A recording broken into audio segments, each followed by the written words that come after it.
Hi guys, PJ here, and today we are removing the stereo on a Volkswagen Up. Now as you can see, these are built in with the heater surround, so you are going to need a couple of parts to do this. First of all, you're going to need an aerial adapter. Now depending on model, you'll either need one of these CT27 AA51s by Connects 2, that's a little FACRA aerial adapter there, or on some of these Ups, especially the earlier ones, you could use this type of aerial adapter. There's an Untitled part number there of PC527H, depending which one it is. I will have a look when we take this one out and inform you correctly. You'll also need a fascia adapter, part number CT24 Volkswagen 15, so VW15 there, and that will give you a shiny black fascia trim like so, which sort of mirrors that. You have to put the heater assembly and everything into this one. So to remove the actual radio itself, first of all you'll notice two little tiny slots, one here and oops, just move that, one there. You're going to need Euro release keys, which look like that. They're Euro release keys. Basically, I mean these are a bit bent now because they've been used a lot, but what you're going to do is pop them in with the diagonal sloping edge inward, yeah? So you're going to sit them that way, yeah? And then click, you'll hear it click. Do the same with the other side. So get your key there, they've got a point on them, look. Pop that in, push it in straight, click, yeah? Now quite literally, you've got to pull them apart. So you pull them apart, sort of, there's a spring tensioner on them. You'll feel it pressurised, so pull it that way and that way at the same time. We'll do that now. So just pop your keys, keep your release keys in so that they're ready, and then you're going to have to move up to the top where the heater is, and you're going to need some sort of plastic pry device. Now you could use obviously a filler scraper or some other plastic device. Do not use metal, you will damage the plastic surround. Looking at the heater here, the sliding knob that goes across, just grab hold of it and pull it, yeah, comes off like so. Put that safe, and we sort of stash everything down in the little gear lever pouch there, put that safe. And then get your plastic scraper and just pop it, look, all the way around. You'll hear it click, and then you can sort of get a hold of it, look, and pull it off. So that comes away, separate part completely, yeah? No damage done. Now, if you look deep inside these holes, the camera's not going to show this too well due to lighting, there is actually screws in there.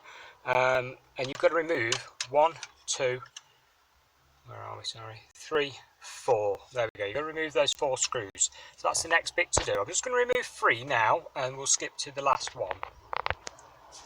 Okay, so we've got 1 screw left. Like I say, they're a TX20 fit, so just undo those. They're not very tight. We've already took the other 3 out, there we go. Now you're going to need a magnetic screwdriver to get them because they are recessed, so when they're out and loose, just pop something magnetic down and carefully remove them. There you go. Get that one out of the way. So when you've got all the screws out, the next thing to do is take these little plastic things out. Now these are on little clips, you just pull them. Yeah, just pull them out. You're going to need them for your new fascia adapter. So put those to one side, you're going to need both those. Just grab the other one there. Sometimes they can be a bit stiff, you know, they have got wiring on the back on some of them, look. There's a plug on the back of that one. It's a squeezy clip, so basically just squeeze it and the clip will come off. Just push it in, like so, and pull, yeah?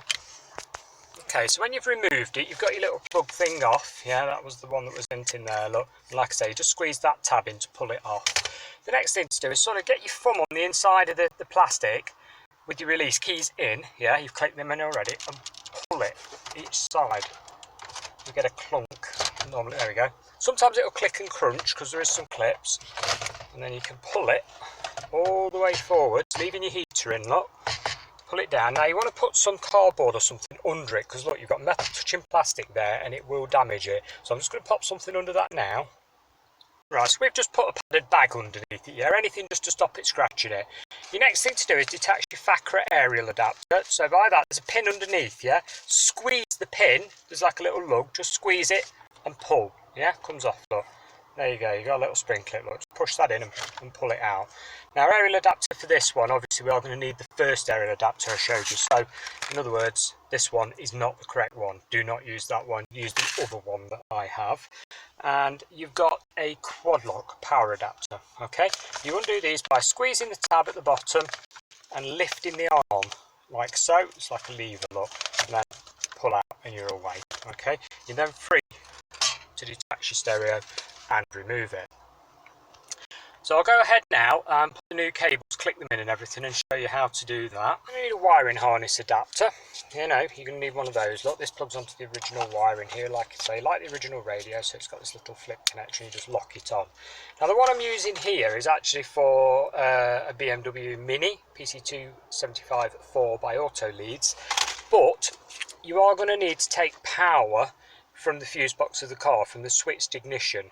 Otherwise, your radio will stay on even when you take your key out of the ignition. Okay, so we're going to have to snip this wire and take it to the fuse box, which we'll do shortly. For now though, we're just going to plug on the aerial adapter and get the fascia trim in and get it all ready and prepped for the radio going in. Okay, so with your new fascia, yeah, just thread everything through the holes, yeah, we've got a little area adapter on there, look, and everything. And don't forget to pull your block through that operates the switches, yeah, then just hook it over so it's nice and snug and push, and it'll clip, or should clip. That can be a bit tricky, you have to wiggle them around a bit, and you know, they are an aftermarket thing, they're not a manufacturer original. Let's get it to sit nicely, there we go, so it's all lined up across that top edge, yeah. If it doesn't quite line up, if it dips down a bit, pull it out again and just sort of level it up, because sometimes it can clip in not straight. Nothing looks worse if you put it all back together and you've got a bit of a dip here, you know, so make sure it's lined up all the way around before you go finalising anything. Okay, at this point you're free now to put your screws back in, all four, so I'm just going to pop those in. Quick tip if you haven't got a magnetic screwdriver, because these screws are well recessed down below, if you just basically put the screw on the screwdriver, yeah, and then a little bit of tape around it to hold it in place while you shove it in the hole. Otherwise it'll fall off and you'll lose it and get annoyed with it. Done that many times. So yeah, little tip, dead easy. When you pull it out, the tape will probably come with it. It's no odds, you know.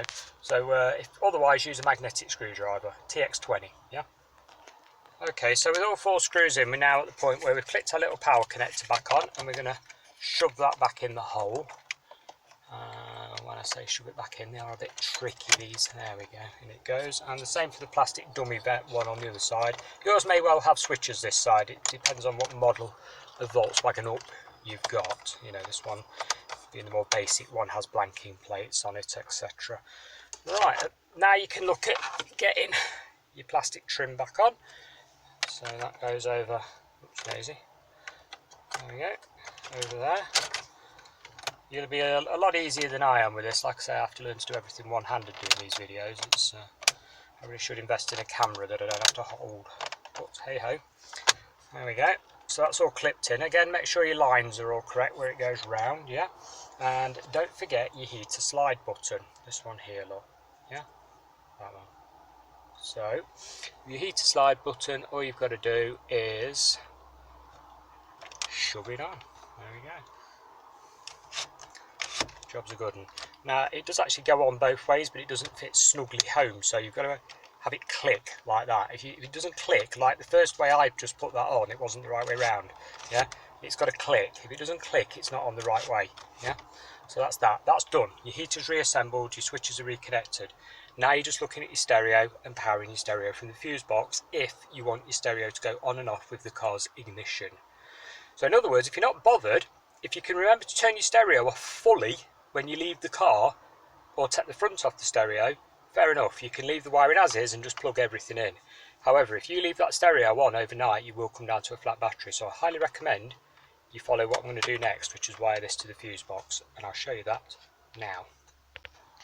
Okay, so on this particular car, we're going to get some red power cable, yeah, and we're going to run it through the hole in the dashboard, down along the bottom there. The fuse box on the Volkswagen Up is just tucked up underneath there, and what you could do with using one of the fuse spacers on the fuse box is one of these. They're quite handy. They're like a little fuse jumper. So what you do, you pull your fuse out the fuse box, shove this into the gap where the fuse came from, and then put two fuses back in. So one for the radio, so we'll have a 10 amp in there, yeah, in the M1 where this light coloured one is, and then the original fuse that you pulled out the fuse box goes in this gap next to it.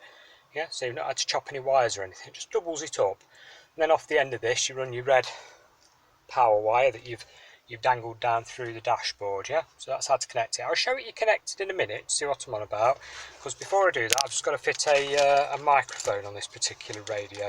So this particular radio, there you go, it's got a microphone and a cable which we're going to put high up near the mirror, because we're fitting a Pioneer on this particular one. So I'm going to plug all that in now and then update you and show you what's what with it. Okay, so quick tip on this: if you're struggling to get your microphone or power wires through, you can pop off these end panels. Yeah, they're actually on little poppers, look. So when they're on there, just put a plastic scraper behind them and pull them off. Then you can put your microphone wire and everything through here, and the hole's actually big enough to put your whole arm down and get to your fuse box. Now your fuse box, there we go. I've used the 4th fuse from the right hand side, and it's a 10 amp, and that's ignition switched. Yeah, so that'll give you an ignition switched power feed. Okay, so with power cable ran and microphone up on the top there, you know, we've ran it up the side of the screen pillar up there, and then tucked it along the roof lining and up to the top. Yeah, I always put them in the middle there, because when you have your driver's window open, if you've got it on the top right hand corner, you will get buffeting noise from the wind. So obviously if you're talking to somebody, it's not going to be very clear. Anyway, so you've got everything hanging out the dashboard ready. You're on your final stages now. So with your radio that you've purchased, it'll have a metal frame on it. Take the metal frame off. That slides off like so. Slide the metal frame, you know, through all these so that it can go into the hole. Let's just steady the camera for you guys. There we go, just pop it in. Make sure everything's through the cage. You don't want to trap anything between the cage and the plastic. You know, you don't want to snag any wires or anything, so just take your time with it. It can be a bit sharp as well, so you know, consider wearing gloves. Cut myself many a time on these cages. There we go, just push it home snugly. There, so the lugs are flush with its surround, yeah. Once you've done that, get yourself a little flat blade screwdriver there, and these little tabs that you can see, yeah, just sort of twist them, push them behind the plastic, yeah. So I'll just go around and do a few of those now. There we go, just pushed a few in, you know, just a couple. It's not a heavy radio, so a couple each side, a couple at the top. Then you want to get your cable that came with your radio, yeah, and these plugs can't be put on wrong. They only go one way. One of the pins is offset, look. Yeah. So you just slide those on. Clunk. Yeah, that's one. That's your power cable. This one's your speaker cable, and it goes on here. Again, clunk. Yeah, clips on like so. There we go. There's your power cable that we put from the fuse box, just spliced in there. Runs off down behind the dashboard and down into your fuse box there. Then you can plug everything into the back of the radio, which is a very, very straightforward task. You know, you can't really get this wrong.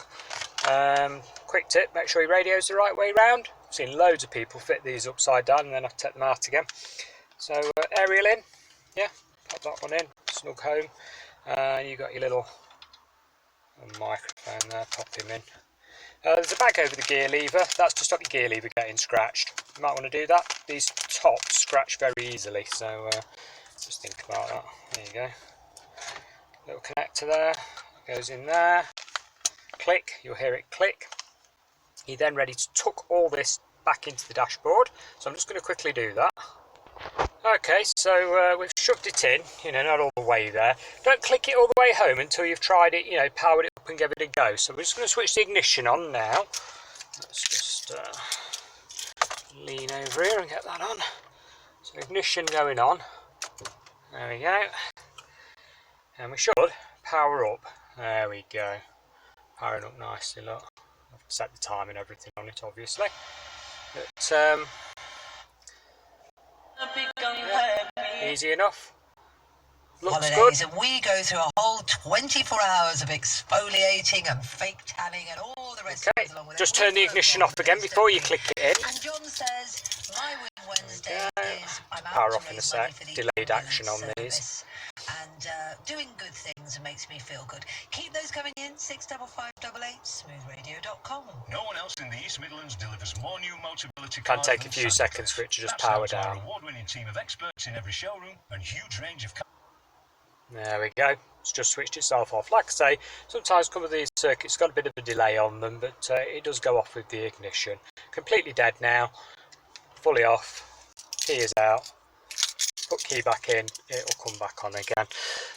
Once you've got this ignition switch circuit working, like I say, you don't have to do it, but you've got to remember to turn your radio off every single time, otherwise, you know, you've got to be careful with that. If you forget, you have a flat battery. There we go, there's the preset that I tuned in, so that's remembered everything now nicely. Turn off again. At this point now, you're free to push it in and lock it, so to actually shove in, make sure you trap no wires, and it'll sort of, there you go, click. That's locked in, yeah? Anti-theft device on it. So that's in, locked in now, it's not going to come out. And that is how you fit a stereo and a Volkswagen up. If you have any questions at all, please try and drop them below in the comments section. I will try and answer you the same day, but seeing as, you know, I do this for non-profit, you know, it's I'll answer you as soon as I can, sort of thing. If this video is any help at all, please click like on your way out, you know, and I will continue to do them if they're a help. Thank you very much for watching, and goodbye for now.